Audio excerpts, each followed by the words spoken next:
ഇതാണ് നമ്മുടെ ഏറ്റവും പുതിയ ജി വാഗൺ G580 എന്ന് പറയുന്നത്. ഫ്രണ്ടിലെ സ്റ്റൈലിംഗിലേക്ക് വരുമ്പോഴത്തേനും നമുക്ക് adaptive multi beam LED headlamp unit ആണ് നമുക്ക് ഇതിനകത്ത് വരുന്നത്. സിഗ്നേച്ചർ ടേൺ ഇൻഡിക്കേറ്റേഴ്സും അതുപോലെ നമുക്ക് ആ ഒരു ഡേ ടൈം റണ്ണിംഗ് ലാമ്പ് കാര്യങ്ങളൊക്കെ നമുക്ക് ഇതിനകത്ത് കാണാൻ പറ്റും. ഹെഡ്ലാമ്പ് വാഷർ വരുന്നുണ്ട്, അതാണ് നിങ്ങൾ ഈ കാണുന്നത്.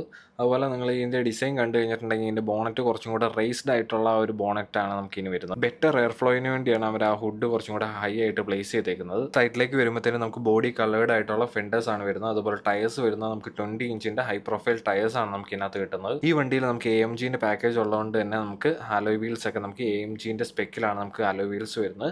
അതുപോലെ EQന്റെ ബാഡ്ജിങ് നമുക്ക് ഈ ഒരു സൈഡിലായിട്ട് കൊടുത്തേക്കുന്നത് കാണാൻ പറ്റും. ബാക്കിലേക്ക് വരുമ്പോഴത്തേനും നമുക്ക് ആ ഒരു ട്രഡീഷണൽ ആയിട്ടുള്ള ടയർ കാരിയർ കാര്യങ്ങളൊക്കെ നമുക്ക് കാണാൻ പറ്റും. അതുപോലെ ബ്രേക്ക് ലാമ്പ് യൂണിറ്റിന്റെ പ്ലേസ്മെന്റ് ഒക്കെ ആയിട്ടാണെങ്കിലും നമുക്ക് താഴെയായിട്ട് നമുക്ക് ആ ഒരു ട്രഡീഷണൽ വേയിൽ തന്നെയാണ് നമുക്കത് കൊടുത്തേക്കുന്നത് കാണാൻ പറ്റുന്നത്. അതുപോലെ ബാക്കിലായിട്ട് നമുക്ക് ക്യാമറയും അതുപോലെ നമുക്ക് ആ ഒരു പാർക്കിംഗ് സെൻസേഴ്സിന്റെ ഒക്കെ ആയിട്ട് പ്ലേസ്മെന്റ് നമുക്ക് കാണാൻ പറ്റും. ഇപ്പുറ സൈഡിലേക്ക് വരുമ്പോഴത്തേനും നമുക്ക് ആ ഒരു G580ന്റെ ലോഗോ കാര്യങ്ങളൊക്കെ നമുക്ക് കാണാൻ പറ്റും. G580 എന്ന് പറയുന്നത് ഒരു ഇലക്ട്രിക് വണ്ടിയാണ്. നമുക്ക് കാണുമ്പോൾ അങ്ങനെ തോന്നത്തില്ലെങ്കിലും ഇതൊരു ഇലക്ട്രിക് വണ്ടിയാണ്. ഇതിൻ്റെ ഒരു എന്താ പറയുക, ഒരു കമ്പൈൻഡ് ടോർക്ക് ഒക്കെ വരുന്നത് 859 ടോർക്ക് ഒക്കെ വരുന്ന ഒരു അടിപൊളി കിടുക്കൻ വണ്ടിയാണ് നമ്മുടെ ഈ ഒരു G580. നമുക്ക് ഈ ഒരു റിയർ ഡോറ് തുറക്കുമ്പോൾ പ്രത്യേകിച്ച് ആ ഒരു സ്പെയർ വീലും കൂടെ ഉള്ളതുകൊണ്ട് അതിൻ്റെ ഹെവിനെസ് ശരിക്കും നമുക്ക് ഫീൽ ചെയ്യും.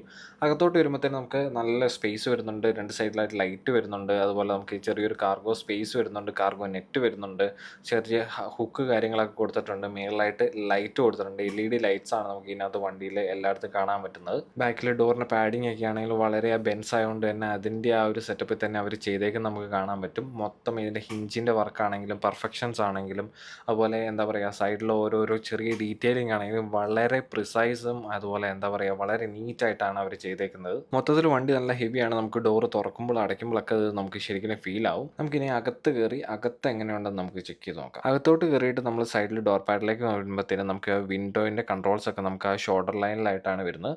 അതുപോലെ ഐക്കോണിക് ആയിട്ടുള്ള നമ്മുടെ സീറ്റിൻ്റെ അഡ്ജസ്റ്റ്മെൻറ്റ് കാര്യങ്ങളൊക്കെ നമുക്ക് കാണാൻ പറ്റും. നമ്മൾ സ്റ്റിയറിംഗിലേക്ക് വരുമ്പോഴത്തേനും ഏറ്റവും പുതിയ ജനറേഷൻ നമുക്ക് സ്റ്റിയറിംഗ് വീലാണ് നമുക്ക് ഈ ഒരു വണ്ടിക്കകത്ത് വരുമ്പോഴത്തേനും കിട്ടുന്നത്. സ്റ്റിയറിംഗിൽ രണ്ട് സൈഡിലായിട്ട് നമുക്ക് ഈ ഒരു ടച്ച് കൺട്രോൾഡ് ആയിട്ടുള്ള നമുക്ക് ഈ ഒരു ഗ്ലോസി ബ്ലാക്ക് കൺട്രോൾസ് ആണ് നമുക്ക് ഇതിനകത്ത് വരുന്നത്. ഒരു വലിയ യൂണിറ്റ് നമുക്ക് ആ ഒരു സ്ക്രീനിൻ്റെ പ്ലേസ്മെൻറ്റ് വരുന്നുണ്ട്. അതിന് താഴെയായിട്ട് നമുക്ക് ഡിഫറൻഷ്യൽ ലോക്കിൻ്റെ കൺട്രോൾസ് കാര്യങ്ങളൊക്കെ താഴെ കാണാൻ പറ്റും. ഇൻഫോർടൈൻമെൻറ്റ് സിസ്റ്റത്തിന് ടച്ച് പാഡ് നമുക്ക് ഇവിടെ കാണാൻ പറ്റും. അതുപോലെ ഇപ്പുറത്തേക്ക് വരുമ്പോഴത്തേനും നമുക്ക് ആ ഒരു ബട്ടർഫ്ലൈ ഓപ്പൺ ഡിസൈൻ വരുന്ന നമുക്ക് ആംറസ്റ്റ് നമുക്ക് ഇതിനകത്ത് വരുന്നുണ്ട്. ഫുള്ളി ലെതർ റാപ്ഡ് ആയിട്ടുള്ള ഒരു ഡിസൈനാണ് നമുക്ക് ഇതിനകത്ത് വരുന്നത്. പാസഞ്ചർ സൈഡിലായിട്ട് ഒരു നല്ലൊരു ലെതർ റാപ്ഡ് ആയിട്ടുള്ള ഒരു ഗ്ലോസി ഗ്രാഫ് ഹാൻഡിൽസ് കൊടുത്തിട്ടുണ്ട്. മേളിലേക്ക് വരുമ്പോഴത്തേനും നിങ്ങൾ ഈ കാണുന്ന പോലെ തന്നെ ഫുള്ളി ബ്ലാക്ക് ആയിട്ടുള്ള ഒരു പ്രീമിയം നമുക്കൊരു എന്താ പറയുക ഒരു ഇൻറ്റീരിയറാണ് നമുക്ക് ഇതിനകത്തോട്ട് ഫുള്ള് വരുന്നത്. സൈഡിലായിട്ടാണ് നമുക്ക് ഇതിൻ്റെ ഹാൻഡ് ബ്രേക്കിൻ്റെ അതുപോലെ ഹെഡ് ലാമ്പിൻ്റെയൊക്കെ നമുക്ക് കൺട്രോൾസിൻ്റെ ഒക്കെ ആ പ്ലേസ്മെൻറ്റ് വരുന്നത്. ഇനി നമുക്ക് ഇവിടെ നിന്ന് ഇറങ്ങി നമുക്ക് ഇനി സെക്കൻഡ് റോയിൽ പോയിട്ട് സെക്കൻഡ് റോ എങ്ങനെയുണ്ടെന്ന് നമുക്ക് നോക്കാം. സെക്കൻഡ് റോയിലേക്ക് നമുക്ക് ഗ്ലാസ് ഏരിയ ഒക്കെ ആണെങ്കിൽ നമുക്ക് ആ ഒരു ട്രഡീഷണൽ വേയിൽ നമുക്ക് ആ ഒരു സ്ക്വയർ ഓഫ് ഉള്ള ആ ഒരു എന്താ പറയുക വിൻഡോസ് ഒക്കെയാണ് വരുന്നത്. അതുപോലെ അതിൻ്റെ ഡോർ ഹാൻഡിൽസ് ഒക്കെ ആണെങ്കിൽ നമുക്ക് ആ ഒരു പഴയ നമുക്ക് ആ ഒരു ട്രഡീഷണൽ മോഡൽ തന്നെയാണ് വരുന്നത്.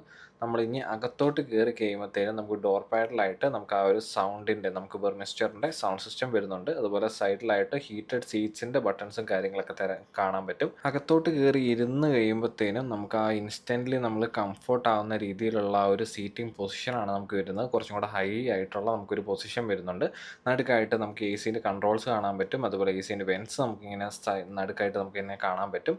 മേളിലൊക്കെ ആയിട്ടാണ് നമുക്ക് അതിൻ്റെ സ്പീക്കറിൻ്റെ ഒരു യൂണിറ്റ് നമുക്ക് കാണാൻ പറ്റും. അതുപോലെ സൈഡിലൊക്കെ ആയിട്ട് നമുക്ക് അതിൻ്റെ റീഡിംഗ് ലാമ്പിൻ്റെ പ്ലേസ്മെൻ്റ് ഒക്കെ ആണെങ്കിൽ വളരെ പ്രിസൈസ് ആയിട്ടും ആ ഒരു ഡോർ ഹാൻഡിലൊക്കെ ആയിട്ടും വളരെ പ്രീമിയം ആയിട്ട് തന്നെ അവർ കൊടുത്തേക്കുന്ന കാണാൻ പറ്റും. അതുപോലെ തന്നെ നമുക്ക് ബാക്കിലായിട്ട് നമുക്ക് ഈ ഒരു സീറ്റിൻ്റെ ബാക്കിൽ നമുക്ക് ഫയൽ ഫോൾഡേഴ്സ് വരുന്നുണ്ട്. അത് സൈഡിലായിട്ട് നമുക്ക് ചെറിയ ആംബിയൻ ലൈറ്റുകളൊക്കെ നമുക്ക് ഈ റെഡ് കാണുന്ന ആംബിയൻ ലൈറ്റാണ് നമുക്ക് സൈഡിലായിട്ട് നമുക്ക് അതിനെ കാണാൻ പറ്റും. അതുപോലെ തന്നെ നമുക്ക് ഈ വണ്ടിക്ക് അത് ജീറോർ വരുന്നുണ്ട്. ജീറോർ എന്ന് പറഞ്ഞിട്ടുണ്ടെങ്കിൽ നമുക്ക് ആ ഒരു സൗണ്ട് റിപ്ലിക്കേറ്റ് ചെയ്യും, നമുക്ക് ആ സ്പീക്കറിലൂടെ സൗണ്ട് റിപ്ലിക്കേറ്റ് ചെയ്യുന്ന ഒരു ഫീച്ചറാണ്.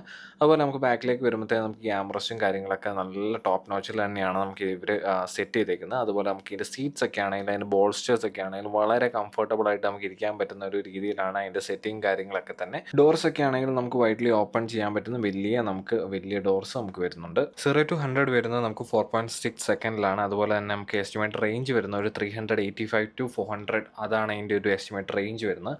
അപ്പോൾ അത്രയൊക്കെ തന്നെയുള്ളൂ നമ്മുടെ വീഡിയോ ആദ്യമായിട്ടാണ് കാണുന്നതെങ്കിൽ ലൈക്ക് ചെയ്യുക, ഷെയർ ചെയ്യുക. അതുപോലെ നമ്മുടെ ചാനൽ ആദ്യമായിട്ടാണ് കാണുന്നതെങ്കിൽ സബ്സ്ക്രൈബ് ചെയ്യുക. അപ്പോൾ അത്രയൊക്കെ തന്നെയുള്ളൂ. Thank U.